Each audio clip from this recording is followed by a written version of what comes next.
Hello friends, हूँ चंद्रकांत पंचाल बोलूँ छूँ।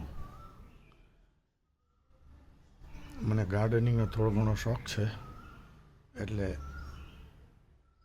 મારા બ્લોગમાં સૌથી પહેલો વિડીયો બનાવવાની કોશિશ કરું છું. તો આ જે ઝાડ છે, આ નાના એ પપૈયાના ઝાડ છે. કોશિશ કરું છું.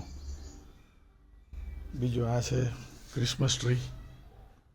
તમે જોઈ શકો છો, લગભગ 4 વર્ષ જૂનું ઝાડ છે અને લગભગ 6.5 થી 7 ફૂટ ઊંચું ઝાડ થઈ ગયું છે. બરાબર. પછી બીજું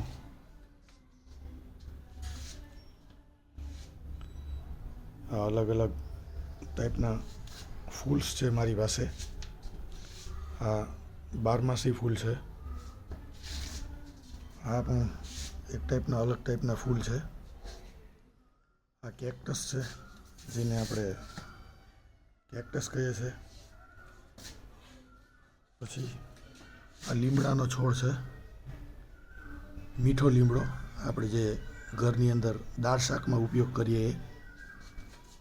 આ પણ એક તુલસીનું, લાલ તુલસીનું સ્વરૂપ છે. પછી આ છે ફુદીનો છે. ઘરનો ફુદીનો બનાવીને હું ઉપયોગ કરું છું આનો. આ પણ એક અલગ ટાઈપના ફૂલ છે. અત્યારે થોડા ખરી ગયેલા છે એટલે ફૂલ દેખાતા નથી, પણ એમાં કળીમાં તમે જોઈ શકો છો. આ પણ એક ટાઈપની તુલસી છે, અલગ ટાઈપની, જેને આ ગુલાબનો છોડ છે, જેમાં તમે જોઈ શકો છો ગુલાબ, વ્હાઈટ ગુલાબ સરસ દેખાય છે, ઉગી ગયું છે. પછી આ ચંપો છે. ચંપાનું ઝાડ છે. આ છે લીંબુડી, લીંબુનું ઝાડ છે, પણ લીંબુ હજી ઉગેલા નથી. એમાં લીંબુના ફૂલ નથી આવ્યા, હવે આવશે કદાચ. આ પણ એક ફૂલનું ઝાડ છે.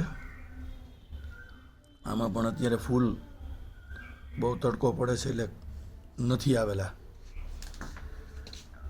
આ ડોલર છે, એમાં કળી ફૂટેલી છે બધી. આજે સવારે મેં લઈ લીધા છે, ફૂલ તોડી લીધા છે, એટલે અત્યારે દેખાતા નથી. આ બીજો આંબો છે. કેરીને કોશિશ કરું છું ઉગાડવાની. પછી આ પણ એક ગુલાબનું છે છોડ. મસ્ત એક લાલ ગુલાબ ઉગેલું છે આની અંદર, તમે જોઈ શકો છો. આ બીજું એક ગુલાબનું ઝાડ છે, જે પિંક કલરનું છે, વ્હાઈટ થોડુંક પિંકિશ છે, તમે જોઈ શકો છો. બહુ સરસ ઉગે છે, બહુ સરસ ઉગે છે. આ છે તુલસીનો છોડ, જેને આપણે તુલસીમાં કહીએ છીએ. આ છે નાનો ચીકુનો છોડ. હજી હમણાં જ મેં 1 મહિના પહેલાં જ કરેલો છે, ધીરે ધીરે ઉગે છે. પછી આ છે અજમાનો છોડ. અજમો આપણે જે રસોઈમાં ઉપયોગ કરીએ છીએ, અથવા તો આ અજમાથી ભજીયા બનાવી શકાય આ પાનના. પછી આ બીજું એક સરસ બીજું ગુલાબ છે, જેનો કલર પીળો છે, જોઈ શકો છો તમે. બહુ સરસ પીળું ગુલાબ ઉગેલું છે. તો આ છે મારું નાનું બગીચો, અને કેટલા વખતથી હું આ બગીચાને મહેનત કરું છું અને સારી રીતે એને મેન્ટેન કરવાની કોશિશ કરું છું. અને હા, હું ઘરની અંદર બિલકુલ એકલો જ રહું છું, એટલે મને આ બધો શોખ છે, અને આનાથી મારો ટાઈમ પણ પાસ થાય છે સારો એવો.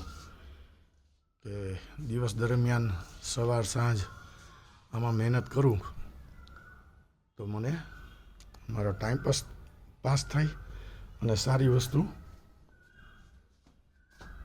એન્જોય કરી શકું સમયથી. એટલે અને હાલે હું પોરબંદર રહું છું અને હું અત્યારે રિટાયર્ડ છું.